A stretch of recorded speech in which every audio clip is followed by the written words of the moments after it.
The history of Sethian Gnosticism. The origins of Sethian Gnosticism can be traced to a turbulent intersection of Jewish tradition, Greek philosophical speculation, and early Christian thought.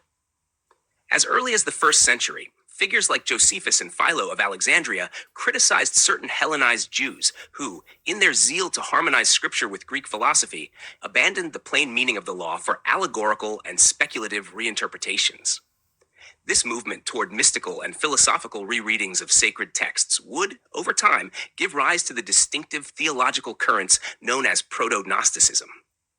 Within this context, the Sethians emerged, a small, syncretistic group whose complex mythologies and reinterpretations of biblical figures like Seth and Christ positioned them both within and against the broader developments of early Christianity and Platonism. Two early witnesses, Josephus and Philo of Alexandria, offer piercing criticisms of what can rightly be seen as the seeds of early Gnosticism, individuals among the Jews who blended Greek philosophical speculation with the Hebrew scriptures, leading to mystical reinterpretations that deviated sharply from the law. In Against Apion, 2.256-257, Josephus laments, "Some among us have been so delighted with Greek culture that they have not only neglected their own laws, but have laughed at them, and even attempted to interpret them with forced allegories, for the sake of Greek philosophy." Here, Josephus describes a trend among certain Hellenized Jews who abandoned the traditional, literal interpretation of the Hebrew scriptures in favor of allegorized philosophical reinterpretations. These figures, in Josephus's eyes, betrayed the integrity of the ancestral law in their attempt to harmonize Judaism with the dominant intellectual currents of the Greco-Roman world. Philo, a Jewish philosopher deeply immersed in both Torah and Platonic thought, also distinguishes himself from those who went too far. In On Dreams, 1:29-31, he writes, "Some, boasting of wisdom falsely so-called, pervert philosophy into a cloak for impiety, weaving together fictions and monstrous tales, daring to call their own baseless opinions divine oracles, mixing plausible doctrines with ridiculous delusions." This scathing rebuke shows that even within Philo's own allegorical approach, there were individuals or movements he deemed to be going beyond the bounds of reason and reverence. These boasters likely represent a form of proto-Gnosticism, combining Jewish traditions with speculative myths, secret teachings, and the language of divine revelation. The Sethians, Latin Sethoite, are first mentioned alongside the Ophites in the 2nd century by Irenaeus, a fierce opponent of Gnosticism. Later accounts from Pseudo-Tertullian, c. 30, and Hippolytus largely repeat the information provided by Irenaeus. According to scholar Frederick Wyss, almost all subsequent descriptions of Sethianism depend heavily on this early heresiological tradition. According to Epiphanius of Salamis, c. 375 CE, Sethians were, in his time, found only in Egypt and Palestine. However, 50 years earlier, they were reported to exist as far away as Greater Armenia.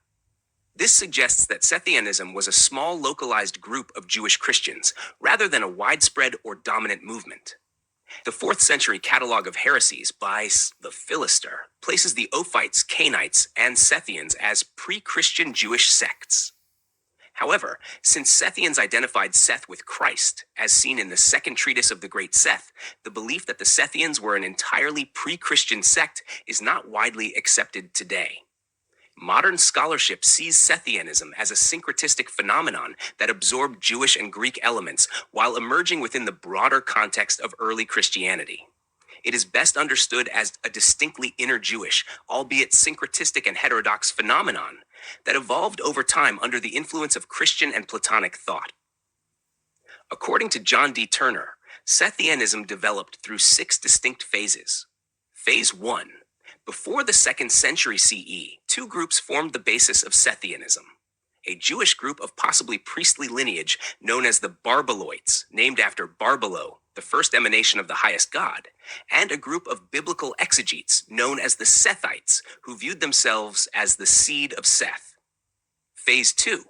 In the mid-2nd century, the Barbaloites, a baptizing sect, fused with Christian baptizing groups.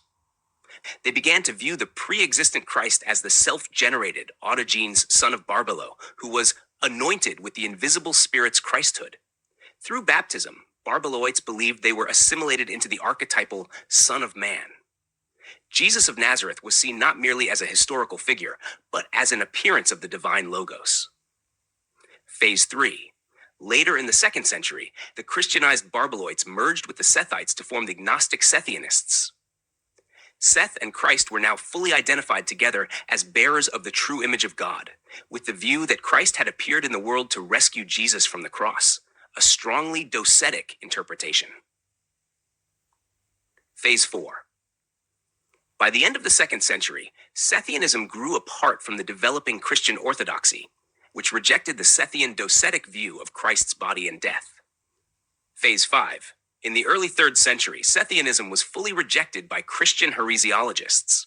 As a result, Sethianism shifted more deeply into the contemplative practices of Platonism, gradually losing its strong Jewish-Christian identity.